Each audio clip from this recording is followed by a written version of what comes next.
คุณเคยหลงรักใครสักคนทั้งที่จำหน้าเขาไม่ได้ไหมครับชายหนุ่มคนหนึ่งทุ่มเทเวลาทั้งชีวิตเพื่อตามหาผู้หญิงที่ทำแกงเขียวหวานได้อร่อยที่สุดในความทรงจำวัยเด็กเบาะแสเดียวที่มีคือรสมือที่ฝังใจเขาจะตามหารักแรกพบเจอหรือไม่กดไลค์กดแชร์กดติดตามแล้วไปฟังนิทานด้วยกันนะครับย้อนกลับไปสมัยที่เด็กชายสมเกียรติยังเป็นเพียงเด็กน้อยในหมู่บ้านต่างจังหวัดวันหนึ่งโชคชะตาได้พาให้เขาเข้าไปร่วมรับประทานอาหารกับครอบครัวเพื่อนบ้านซึ่งเป็นที่เลื่องลือกันไปทั่วว่าบ้านหลังนี้มีฝีมือทำอาหารได้อร่อยล้ำเลิศที่สุดในละแวกนั้นและในมื้ออาหารอันแสนเรียบง่ายวันนั้นเองสมเกียรติก็ได้ผ่านพบกับเมนูอาหารที่เข้ามาพลิกโฉมหน้าโลกแห่งรสชาติของเขาไปตลอดกาลนั่นก็คือแกงเขียวหวานเลิศรสเพียงยกชามมาวางลงตรงหน้ากลิ่นหอมกรุ่นของพริกแกงที่โขลกอย่างพิถีพิถันก็ลอยเตะจมูกน้ำแกงสีเขียวอ่อนตากำลังแตกมันลอยฟ้องอยู่เบื้องบนทันทีที่สมเกียรติตักน้ำแกงคำแรกเข้าปากรสชาติที่กลมกล่อมหวานมันเค็มและเผ็ดปลายลิ้นอย่างลงตัวก็ระเบิดซ่านไปทั่วกระพุ้งแก้มเขากินข้าวมื้อนั้นอย่างอร่อยราวกับโดนมนต์สะกดกินจนแทบจะขูดก้นชามด้วยความหลงไหลในรสชาติอาหารที่อร่อยจนแทบหยุดหายใจสมเกียรติอดใจไม่ไหวจนต้องเอ่ยปากถามผู้ใหญ่ในวงข้าวว่าใครกันที่เป็นคนเนรมิตแกงเขียวหวานหม้อนี้ขึ้นมาคำตอบที่ได้ทำเอาเด็กชายถึงกับเบิกตากว้างด้วยความประหลาดใจเพราะอาหารมื้อวิเศษนี้ไม่ได้มาจากรสมือของผู้ใหญ่ที่ไหนแต่กลับเป็นฝีมือของลูกสาวบ้านนี้ซึ่งเป็นเพียงเด็กหญิงตัวเล็กๆที่มีอายุมากกว่าสมเกียรติเพียงแค่1 ปีเท่านั้นเมื่อได้ยินดังนั้นเด็กชายก็รีบชะเง้อคอมองหาหวังจะได้เห็นหน้าของแม่ครัวยอดฝีมือสักครั้งแต่ทว่าในวันนั้นเด็กหญิงคนดังกล่าวกลับไม่ได้มาร่วมล้อมวงกินข้าวด้วยกันผู้ใหญ่เล่าว่าแค่เข้ามาปรุงอาหารทิ้งไว้แล้วก็ต้องรีบร้อนออกไปวิ่งทำธุระให้ครอบครัวต่อสมเกียรติไม่เคยได้เห็นแม้แต่กระทั่งเงาหลังหรือเสี้ยวใบหน้าของผู้หญิงที่ทำอาหารได้อร่อยที่สุดในชีวิตเลยเขารู้เพียงแค่ว่าแกงหม้อนี้ปรุงโดยเด็กผู้หญิงที่อายุมากกว่าเขา1 ปีแต่อนิจจาความสุขและของอร่อยมักจะอยู่กับเราได้ไม่นานใครจะไปรู้ล่ะครับว่าการได้รับประทานอาหารที่อร่อยที่สุดในชีวิตครั้งนั้นจะกลายเป็นครั้งแรกและครั้งสุดท้ายเพราะหลังจากวันนั้นเพียงไม่นานนักครอบครัวของเด็กหญิงก็มีเหตุให้ต้องย้ายถิ่นฐานเก็บข้าวของย้ายบ้านไปอยู่ที่อื่นอย่างกระทันหันสมเกียรติไม่ทันได้ตั้งตัวไม่มีโอกาสแม้แต่จะกล่าวคำอำลาไม่มีโอกาสได้เอ่ยคำขอบคุณสำหรับแกงมื้อที่แสนวิเศษและที่ตอกย้ำความเสียดายก็คือเขาหมดโอกาสที่จะได้เห็นหน้าผู้หญิงเจ้าของรสมืออันล้ำเลิศนี้ไปโดยปริยายตั้งแต่วันที่ครอบครัวนั้นจากไปแกงเขียวหวานถ้วยนั้นไม่ได้จางหายไปตามกาลเวลาแต่มันกลับถูกสลักฝังลึกลงไปในความทรงจำของสมเกียรติอย่างไม่มีวันลบเลือนเขาเฝ้าทวินหารสชาตินั้นอยู่ทุกเมื่อเชื่อวันจนในที่สุดเมื่อเติบโตขึ้น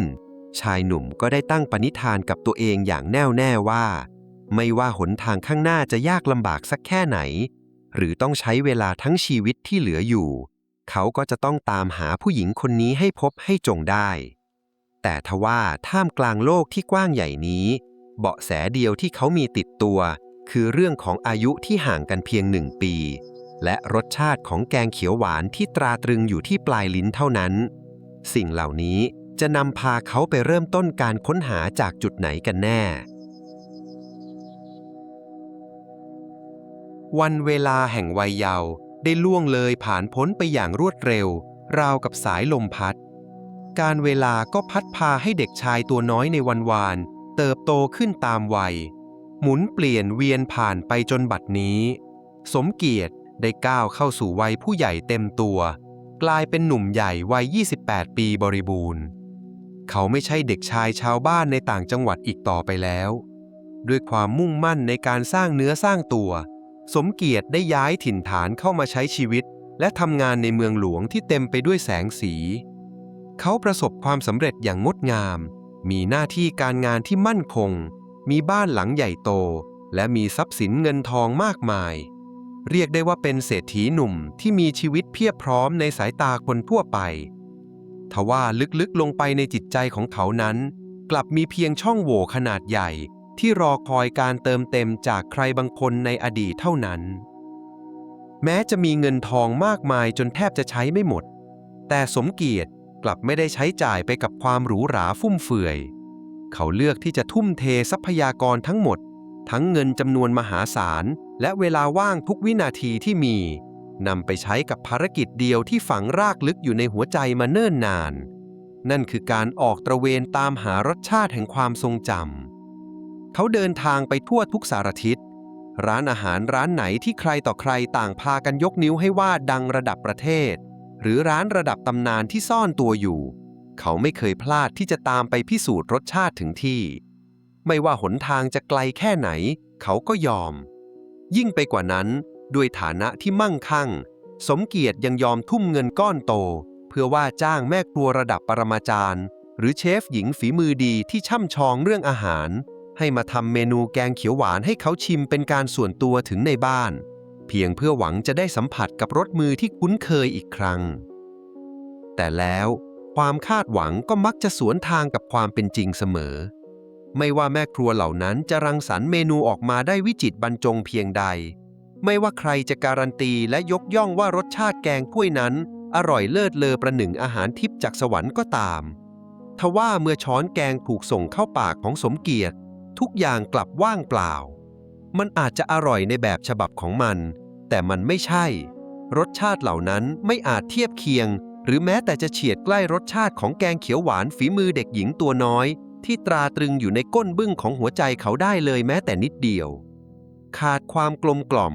ขาดจิตวิญญาณแบบที่เขาเคยสัมผัสแกงแล้วแกงเล่าถูกชิมและปฏิเสธทิ้งไปอย่างไม่ใยดีความพยายามที่ทุ่มเทลงไปกลับได้มาเพียงความว่างเปล่าความผิดหวังเริ่มสะสมและกัดกินหัวใจของชายหนุ่มทีละน้อยจากความหวังที่เคยเปี่ยมล้นเริ่มแปลเปลี่ยนเป็นความหงุดหงิดหัวเสียสมเกียรติกลายเป็นคนอารมณ์ฉุนเฉียวเมื่อพูดถึงเรื่องอาหารเขาเริ่มท้อแท้และเหนื่อยล้ากับการตามหาสิ่งที่ดูเหมือนจะไม่มีอยู่จริงบางครั้งเขาก็แอบคิดว่าหรือภาพฝันของเด็กหญิงคนนั้นจะเป็นเพียงแค่ภาพลวงตาเขาเริ่มสิ้นหวังกับการตามหารักแรกและรสชาติที่ฝังใจทว่าท่ามกลางความสิ้นหวังและความมืดมนที่กำลังก่อตัวขึ้นนั้นเองจู่ๆก็มีข่าวสารสายฟ้าแลบส่งตรงมาจากบ้านเกิดในต่างจังหวัดข่าวสารที่พุ่งเข้ามากระแทกชีวิตอันสงบสุขในเมืองหลวงของเขาอย่างจังและกำลังจะพลิกชะตาของเขาไปตลอดกาลเสียงโทรศัพท์ที่ดังกังวานในห้องทำงานของสมเกียรตินำพาข่าวร้ายที่ทำให้หัวใจของชายหนุ่มหล่นวูบทันทีที่ทราบว่าคุณยายที่อาศัยอยู่บ้านเกิดในต่างจังหวัดล้มป่วยลงอย่างกระทันหันเขาไม่ลังเลใจรีบเคลียร์คิวงานวางมือจากธุรกิจตรงดิ่งกลับบ้านเกิดทันทีสำหรับเขาคุณยายคือญาติผู้ใหญ่เพียงคนเดียวที่เหลืออยู่ในชีวิตเป็นร่มโพร่มไทรที่เขารักและเทิดทูนเหนือสิ่งอื่นใดแม้สมเกียรติจะร่ำรวยและเคยอ้อนวอนให้คุณยายย้ายไปอยู่บ้านในเมืองด้วยกันหลายครั้งแต่คุณยายปฏิเสธหัวชนฝาท่านไม่ยอมย้ายออกจากบ้านไม้หลังเก่าที่โตมาตั้งแต่จำความได้โดยเลือกใช้ชีวิตบั้นปลายอย่างเรียบง่ายและให้เพื่อนบ้านช่วยดูแลเมื่อมาถึงบ้านที่คุ้นเคยภาพคุณยายที่นอนสมบนเตียงจากโรคความดันทำเอาเขาขอบตาร้อนเผาเขาพร้อมทุ่มเงินไม่อั้นจ้างหมอที่เก่งที่สุดหรือซื้อยาชั้นดีเพื่อรักษาคุณยายให้แข็งแรงดังเดิมแต่ความตั้งใจของหลานชายต้องสะดุดกึกเมื่อรับรู้ความปรารถนาที่แท้จริงของผู้เป็นยายท่านไม่ได้ต้องการยาชั้นดีหรือหมอเทวดามารักษาอาการป่วยทางกายสิ่งเดียวที่ท่านต้องการเยียวยาคือความกังวลใจในบั้นปลายชีวิตคุณยายมองลึกเข้าไปในดวงตาของหลานชายแล้วยื่นคำขาดด้วยน้ำเสียงเด็ดเดี่ยวว่า หากสมเกียรติยังเป็นโสดและไม่มีทีท่าจะลงเอยกับใครท่านอยากเห็นเขาแต่งงานเป็นฝั่งเป็นฝามีครอบครัวที่อบอุ่นให้ชื่นใจก่อนตายสักครั้งหากปฏิเสธคำขอนี้คุณยายประกาศเสียงแข็งว่าจะดื้อดึงไม่ยอมกินยาไม่ยอมไปหาหมอและไม่ยอมรักษาตัวเด็ดขาดปล่อยให้โรคความดันพรากลมหายใจไปเสียยังจะดีกว่าสมเกียรติแทบล้มทั้งยืนได้ยินเงื่อนไขบีบคั้นหัวใจยิ่งไปกว่านั้นคุณยายไม่ได้แค่ขู่ให้แต่งงานลอยๆแต่เตรียมว่าที่เจ้าสาวไว้เสร็จสับหญิงสาวคนนั้นมีชื่อว่าแจ่มจันทร์เธอไม่ใช่ลูกผู้ดีมีเงินแต่เป็นเพียงหญิงสาวสู้ชีวิตที่ครอบครัวโชคร้ายประสบภาวะล้มละลายจนหมดเนื้อหมดตัวไม่เหลือทรัพย์สินใดติดกายด้วยความเมตตาคุณยายจึงรับอุปการะให้แจ่มจันทร์มาพึ่งพาบารมีอาศัยร่มเงาของบ้านหลังนี้ช่วยให้ตั้งหลักใหม่และในสายตาคุณยายแจ่มจันทร์คือผู้หญิงที่เหมาะสมที่สุดที่จะมาเป็นคู่ชีวิตของหลานชายเมื่อถูกบีบบังคับให้เข้ามุมอับชายหนุ่มเกิดอาการหัวเสียอย่างหนักเขาหงุดหงิดที่ต้องถูกมัดมือชกให้แต่งงานกับผู้หญิงที่ไหนก็ไม่รู้ทั้งที่ในใจยังคงเฝ้าตามหารักแรกและเจ้าของรสมือแกงเขียวหวานอยู่ทุกลมหายใจแต่ด้วยความรักอันยิ่งใหญ่ที่มีต่อคุณยายและความกลัวว่าหากขัดใจแล้วจะทำให้ยายเป็นอะไรไปจริงๆสมเกียรติจึงไม่มีทางเลือกอื่นเขาจำใจกลืนความขมขื่นก้มหน้ารับชะตากรรมและตอบตกลงเข้าพิธีวิวาอย่างหลีกเลี่ยงไม่ได้ท่ามกลางความกดดันนี้งานวิวาที่ปราศจากความรักกำลังจะเริ่มขึ้นพร้อมกับพายุอารมณ์อันบ้าคลั่งของเจ้าบ่าวที่พร้อมพังทลายทุกสิ่งลงได้ทุกเมื่อพิธีมงคลสมรสเล็กๆถูกจัดเตรียมขึ้นอย่างเรียบง่ายตามประเพณีดั้งเดิมที่บ้านต่างจังหวัดของคุณยายท่ามกลางความชื่นมื่นของญาติผู้ใหญ่เพียงไม่กี่คนที่มาร่วมเป็นสักขีพยานทว่าบรรยากาศโดยรวมของงานกลับไม่ได้เต็มไปด้วยรอยยิ้มหรือเสียงหัวเราะแห่งความสุขอย่างที่ควรจะเป็นมันกลับอึมครึมและหนักอึ้งราวกับท้องฟ้าที่กำลังตั้งเขาเมฆดำทะมึน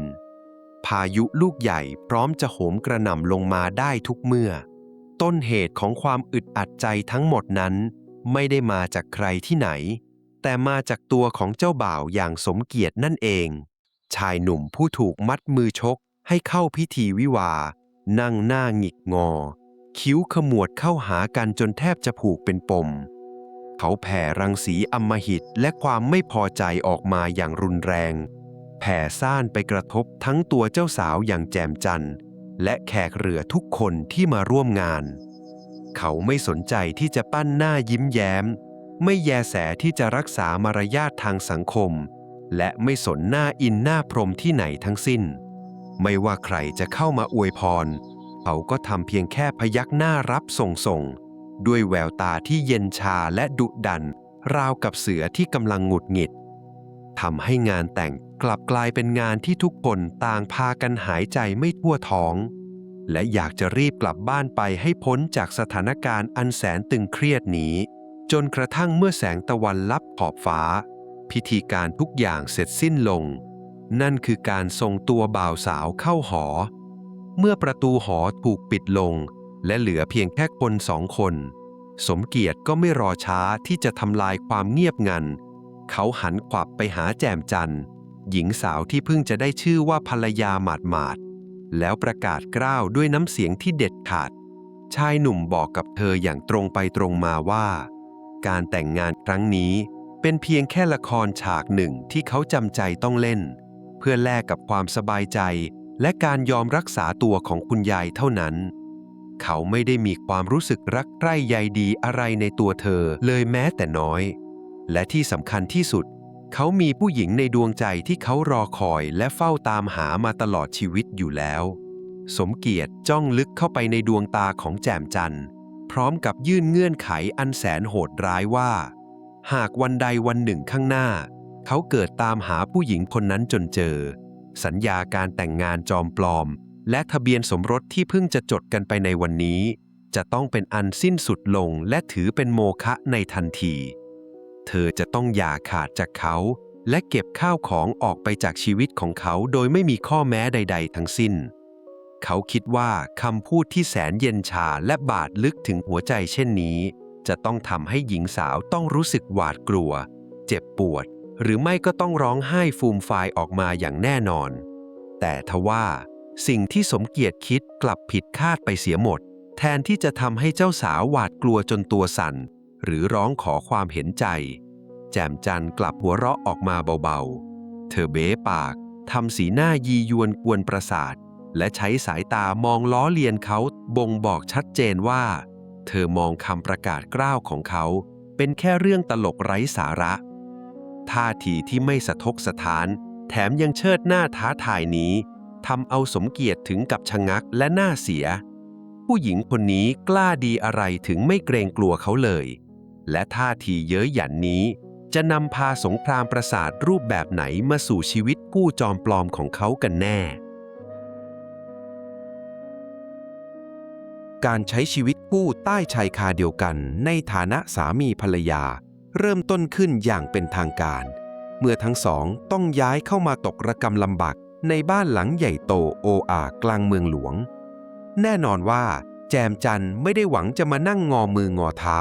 เป็นคุณนายแบมือขอเงินสามีหญิงสาวผู้มีเลือดนักสู้และรักการทำอาหารเป็นชีวิตจิตใจเลือกที่จะลุกขึ้นมาเดินหน้าตามความฝันและเส้นทางของตัวเองเธอใช้เงินเก็บก้อนเล็กๆจัดการเช่าพื้นที่ทำเลดีเพื่อเปิดร้านอาหารเล็กๆเป็นการหารายได้เลี้ยงชีพและพิสูจน์ให้ผู้ชายปากร้ายเห็นว่าเธอเองก็มีศักยภาพและสามารถยืนหยัดด้วยลำแข้งของตัวเองได้อย่างภาคภูมิใจโดยไม่ต้องพึ่งพาเศษเสี้ยวความเมตตาจากเขาเลยทางด้านของสมเกียรตินั้นทันทีที่ก้าวเท้าเข้าสู่ตัวบ้านเขาก็จัดการขีดเส้นแบ่งอาณาเขตอย่างชัดเจนราวกับกำลังสร้างกำแพงชายหนุ่มทำตัวห่างเหินขั้นสุดยอดเขาจัดการย้ายข้าวของเครื่องใช้ของตัวเองแยกไปอยู่อีกห้องนอนหนึ่งปิดประตูใส่กลอนแน่นหนา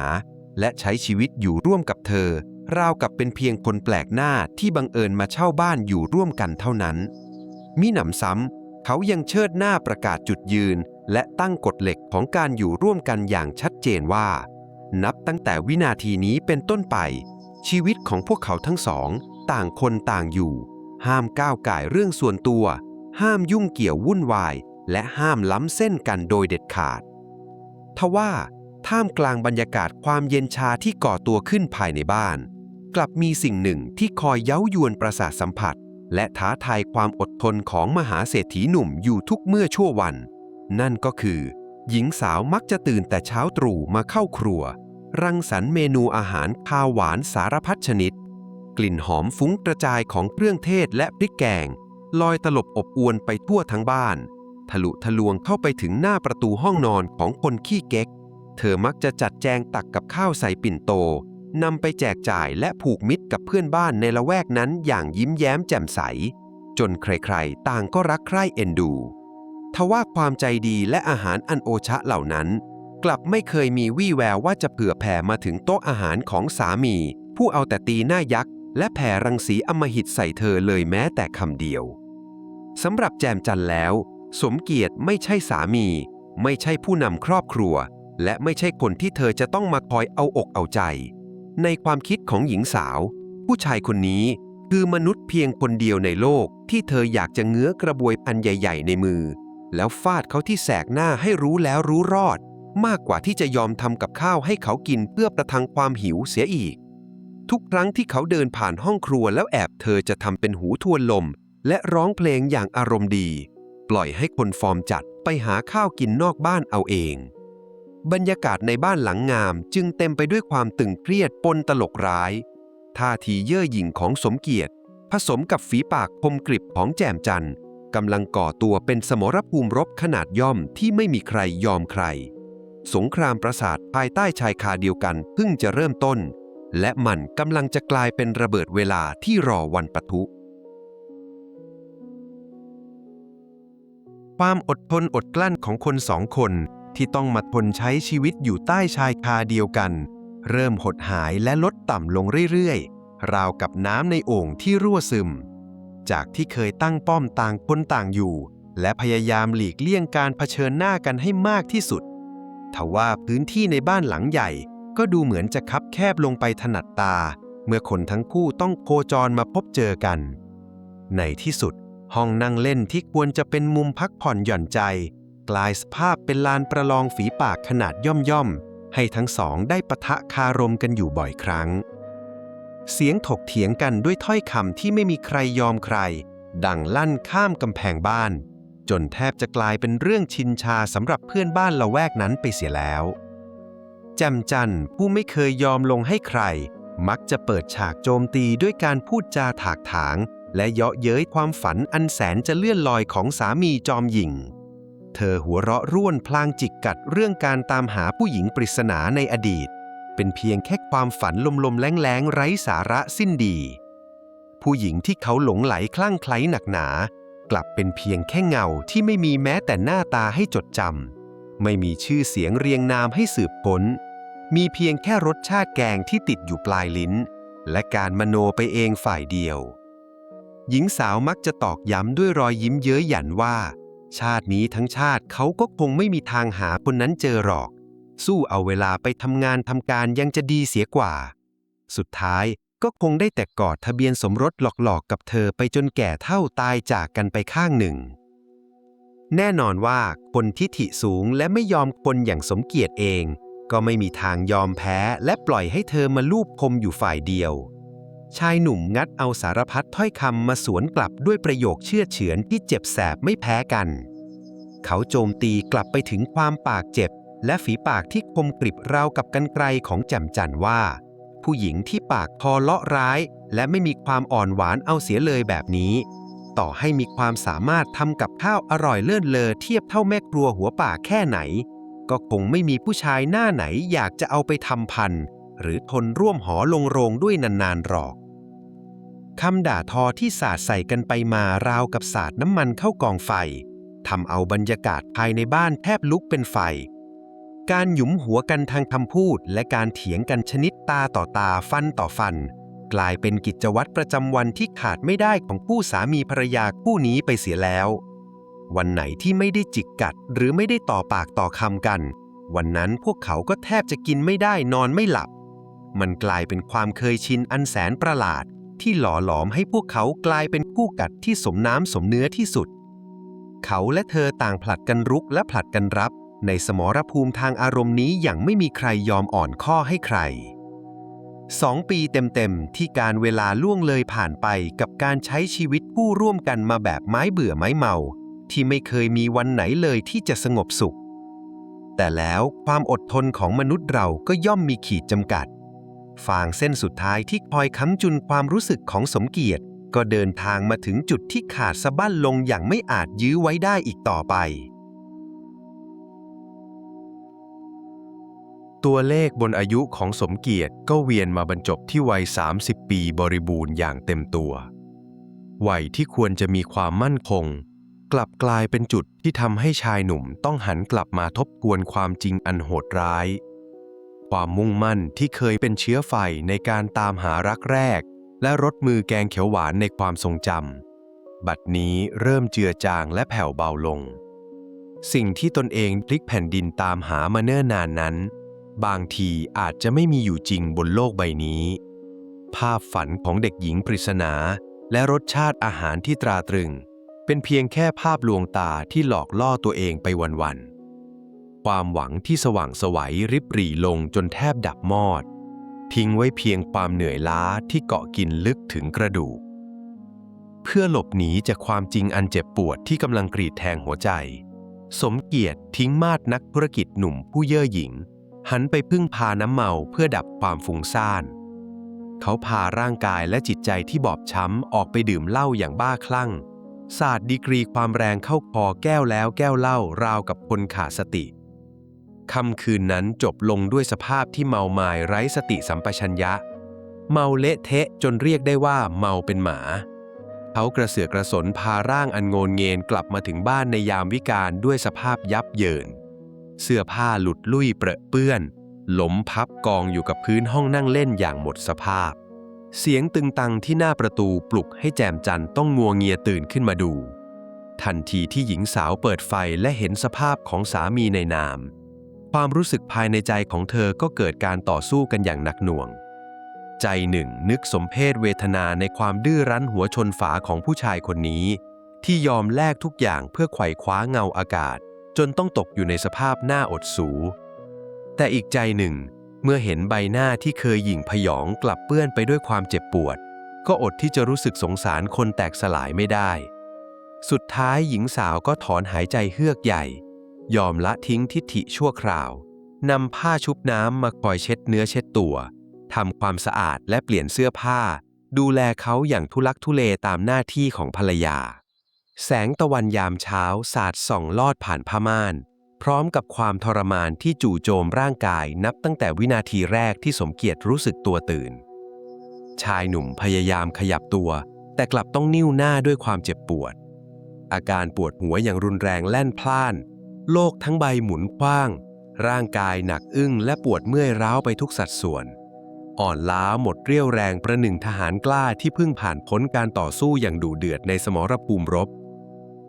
กระเพาะอาหารปั่นป่วนเขาแทบจะพยุงร่างกายอันบอบช้ำให้ลุกขึ้นนั่งบนเตียงไม่ไหวเสียด้วยซ้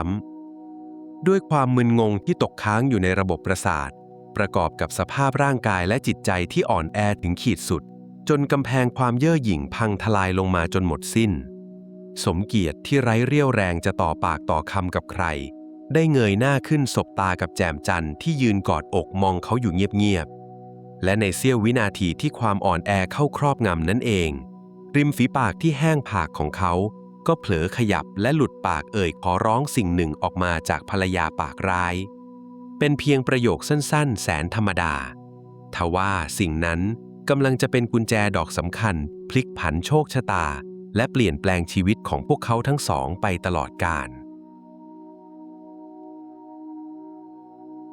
สมเกียรติที่นอนหมดสภาพอยู่บนเตียงพยายามรวบรวมเรี่ยวแรงอันน้อยนิดริมฝีปากที่แห้งผากของเขาขยับเปิดออกก่อนจะเอื้อนเอ่ยคำขอร้องสั้นๆออกมาด้วยน้ำเสียงที่แหบพร่าและอ่อนระโยยโรยแรงว่าทำแกงเขียวหวานให้กินหน่อยประโยคสั้นๆที่หลุดออกมาจากปากของสามีจอมหญิงทำเอาแจ่มจันทร์ที่ยืนกอดอกมองอยู่ถึงกับชะงักงันไปชั่วครู่ดวงตาคู่สวยเบิกกว้างด้วยความประหลาดใจเพราะตลอดระยะเวลา2 ปีเต็มผู้ชายคนนี้ไม่เคยแม้แต่จะเอ่ยปากขอร้องให้เธอทำอะไรให้เลยสักครั้งเดียวในวินาทีแรกแจ่มจันทร์เตรียมจะขยับปากปฏิเสธคำขอนั้นเธออยากจะตอบกลับไปให้เจ็บแสบทว่าเมื่อปลายตาหันกลับไปมองสภาพที่แสนจะเวทนาของสมเกียรติชายหนุ่มที่เคยเยื่อหยิ่งจองหองบัดนี้นอนขดตัวครางด้วยความปวดหัวราวกับเด็กน้อยที่ไร้ทางสู้ความเวทนาและจิตสำนึกก็แล่นเข้ามาเกาะกุมหัวใจสุดท้ายหญิงสาวจึงจำต้องลดทิฐิลงถอนหายใจยาวพรืดออกมาเฮือกใหญ่แล้วหมุนตัวเดินเข้าครัวไปจัดการลงมือปรุงอาหารให้ตามคำขอด้วยความรวดเร็วเสียงโขลกพริกแกงดังเป็นจังหวะตามมาด้วยกลิ่นหอมหวนของกะทิและเครื่องเทศที่ลอยตลบอบอวนไปทั่วเพียงไม่นานนักแกงเขียวหวานร้อนๆที่ทรงกลิ่นหอมยั่วน้ำลายก็ถูกยกมาวางเสิร์ฟลงตรงหน้าสมเกียรติพยุงร่างอันโงนเงินลุกขึ้นนั่งอย่างทุลักทุเลก่อนจะหยิบช้อนตักน้ำแกงพร้อมกับข้าวสวยร้อนๆเป็นคำแรกและในเสี้ยววินาทีที่ปลายลิ้นได้สัมผัสกับรสชาตินั้นเองความรู้สึกของชายหนุ่มก็คล้ายกับถูกพายุหมุนกระชากวิญญาณให้ย้อนเวลากลับไปในอดีตอย่างรุนแรงรสชาติที่แสนจะคุ้นเคยรสชาติที่เขาดั้นด้นตามหามาทั้งชีวิตมันได้ระเบิดขึ้นในความทรงจำราวกับดอกไม้ไฟความกลมกล่อมความเผ็ดร้อนที่ปลายลิ้นทุกสิ่งพรั่งพรูเข้ามาจนเขาแทบหยุดหายใจสมเกียรติเบิกตากว้างขึ้นราวกับคนตกอยู่ในภวังค์เขาก้มหน้าก้มตากินข้าวราดแกงจานนั้นอย่างตะกละตะกรามมุมมามราวกับคนอดอยากที่ไม่ได้กินอาหารมาแรมปีเขากินจนหมดเกลี้ยงและแทบจะยกชามขึ้นมาเลียไม่ให้เหลือแม้แต่หยดเดียวทุกส่วนผสมทุกรสสัมผัสมันลงตัวถูกต้องและใช่ที่สุดอย่างไม่มีทิฏฐิมันคือรสชาติของรักแรกที่ฝังรากลึกอยู่ในใจเขามาตลอดเวลาเมื่อข้าวคำสุดท้ายถูกกลืนลงคอ ชายหนุ่มจำต้องวางช้อนลงบนโต๊ะด้วยมือทั้งสองข้างที่สั่นอย่างไม่อาจควบคุมได้หัวใจของเขาเต้นโครมครามด้วยความตื่นเต้นชายหนุ่มสูดลมหายใจเข้าลึกๆเขาหันขวับไปหาแจ่มจันทร์ที่ยืนอยู่ข้างโต๊ะสมเกียรติจ้องมองเธอด้วยแววตาที่เปลี่ยนไปอย่างสิ้นเชิงจากที่เคยแข็งกร้าวบัดนี้กลับกลายเป็นความตื่นตะลึงและค้นหาพร้อมกันนั้นเขาก็เริ่มยิงคำถามรัวเป็นชุดเกี่ยวกับประวัติและอดีตของครอบครัวเธออย่างไม่ลดละคำตอบที่ซ่อนอยู่เบื้องหลังรถมือนี้จะเป็นอย่างไรกันแน่ความงุนงงสับสนแผ่ขยายเข้าครอบงำจิตใจของแจ่มจันทร์ในทันทีที่ได้ยินคำถามพรั่งพรูออกมาจากปากของคนเพิ่งสร่างเมาหญิงสาวขมวดคิ้วมุ่นด้วยความประหลาดใจขั้นสุดเมื่อสมเกียรติเริ่มซักไซ้ไล่เลียงถึงประวัติความเป็นมาของครอบครัวเธออย่างละเอียดถี่ยิบไม่ว่าจะเป็นเรื่องของสถานที่พักอาศัยในวัยเด็กหรือแม้กระทั่งช่วงเวลาและเหตุการณ์การย้ายถิ่นฐานของครอบครัวเธอเมื่อหลายสิบปีก่อนชายหนุ่มตรงหน้ากลับสามารถระบุรายละเอียดทุกอย่างได้อย่างถูกต้องแม่นยำราวกับตาเห็นทำเอาแจ่มจันทร์ถึงกับอ้าปากค้างและตั้งตัวไม่ติดเธอได้แต่พยักหน้ายอมรับและตอบคำถามเหล่านั้นไปตามความจริงด้วยความมึนงงว่าเหตุใดมหาเศรษฐีหนุ่มผู้เย่อหยิ่งคนนี้ถึงได้ล่วงรู้เรื่องราวของเธอได้ลึกซึ้งถึงเพียงนี้บรรยากาศแห่งความตึงเครียดเริ่มแปลเปลี่ยนเป็นการเปิดใจคุยกันอย่างจริงจังเป็นครั้งแรกนับตั้งแต่แต่งงานกันมาและบทสนทนานั้นก็นำพามาสู่การเปิดเผยตัวเลขสำคัญที่เป็นดั่งกุญแจไขความลับทั้งหมดนั่นก็คือเรื่องของอายุที่แท้จริงปัจจุบันสมเกียรติเพิ่งจะก้าวเข้าสู่วัย30 ปีบริบูรณ์ในขณะที่แจ่มจันทร์นั้นเพิ่งจะฉลองวันเกิดอายุครบ31 ปีไปเมื่อไม่นานมานี้ตัวเลขที่ห่างกันชี้ชัดว่าเธอมีอายุมากกว่าเขา1 ปีพอดีเป๊ะวินาทีนั้นเองจิ๊กซอว์ทุกชิ้นที่กระจัดกระจายอยู่ในความทรงจำของสมเกียรติก็ถูกนำมาต่อเข้าหากันจนสนิทแนบเนียนเป็นภาพที่สมบูรณ์แบบภาพของเด็กหญิงปริศนาซ้อนทับเข้ากับภาพของภรรยาตรงหน้าอย่างไม่มีผิดเพี้ยนหญิงสาวฝีปากกล้าที่เขาตั้งป้อมชิงชังและทำตัวเย็นชาใส่มาตลอด2 ปีเต็มแท้ที่จริงแล้วก็คือผู้หญิงคนเดียวกันที่เขาพลิกแผ่นดินตามหามาทั้งชีวิตเมื่อความจริงทุกอย่างกระจ่างแจ้งและตอกย้ำลงกลางใจกำแพงแห่งความทิฐิที่เคยตั้งตระหง่านก็พังคลืนลงมาอย่างไม่มีชิ้นดีชายหนุ่มตัดสินใจโยนฟอร์มทิ้งไปจนหมดสิ้นสารภาพความจริงในใจออกมาอย่างหมดเปลือกด้วยน้ำเสียงที่สั่นเครือและเปี่ยมไปด้วยความรู้สึกเขาเล่าถึงความทรงจำในวัยเด็กรสชาติแกงเขียวหวานที่ตราตรึงและความพยายามทั้งหมดที่เขาทุ่มเทมาตลอดหลายปีว่าแท้ที่จริงแล้วเป้าหมายเดียวของเขาก็เพื่อตามหาผู้หญิงที่ยืนอยู่ตรงนี้นี่เอง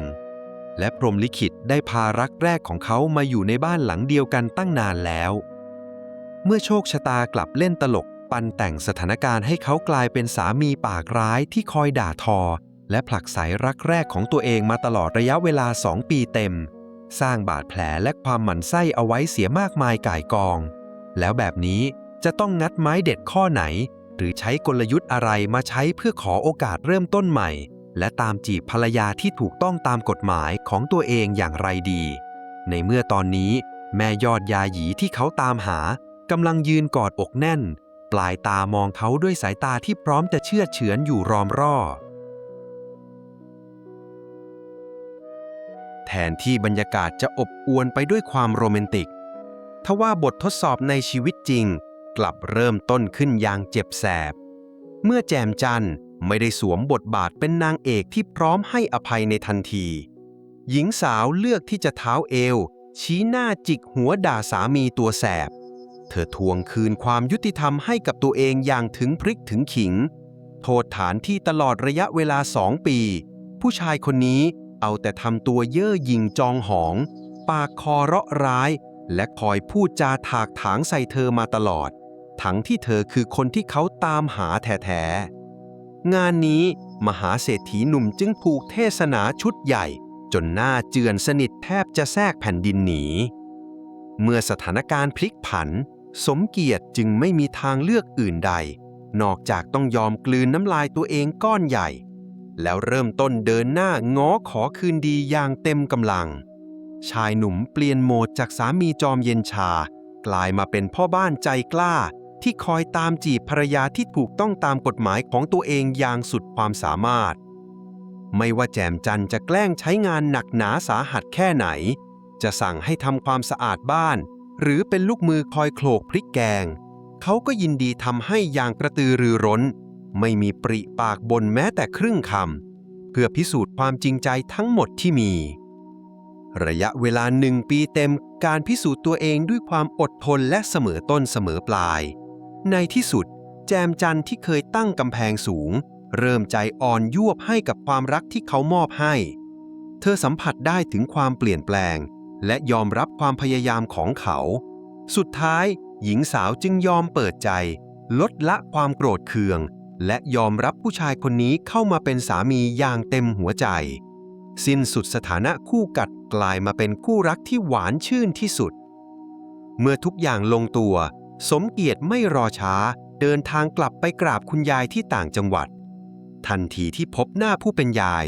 ชายหนุ่มก็ก้มลงกราบแทบตักพร้อมกับประกาศก้องด้วยรอยยิ้มว่าเขาอยากจะขอจัดงานแต่งงานใหม่อีกครั้งกับแจมจันแต่คราวนี้จะไม่ใช่การถูกมัดมือชกหรือจำยอมอีกต่อไปทว่ามันจะเป็นงานแต่งงานที่จัดขึ้นด้วยความเต็มใจและมาจากความรักแท้ที่เขามีต่อเธอคุณยายที่นั่งฟังเรื่องราวได้แต่ลูบหัวตัวเองด้วยความงุนงงท่านประหลาดใจและสงสัยว่าทำไมหลานชายที่เคยขัดขืนมาตลอดถึงยอมรักกับแจมจันได้ขนาดนี้แต่เมื่อได้รับรู้เรื่องราวเบื้องลึกทั้งหมดเกี่ยวกับพรหมลิขิตอันแสนประหลาดของสมเกียรติและแจมจันคุณยายก็ถึงกับหลุดหัวเราะออกมาดังลั่นด้วยความขบขันในโชคชะตาของลูกหลานนิทานเรื่องนี้จึงปิดฉากลงอย่างสมบูรณ์แบบที่รอยยิ้มและกลิ่นหอมของแกงเขียวหวานที่ตอกย้ำว่าพรหมลิขิตนั้นมีอยู่จริงเสมอโชคชะตา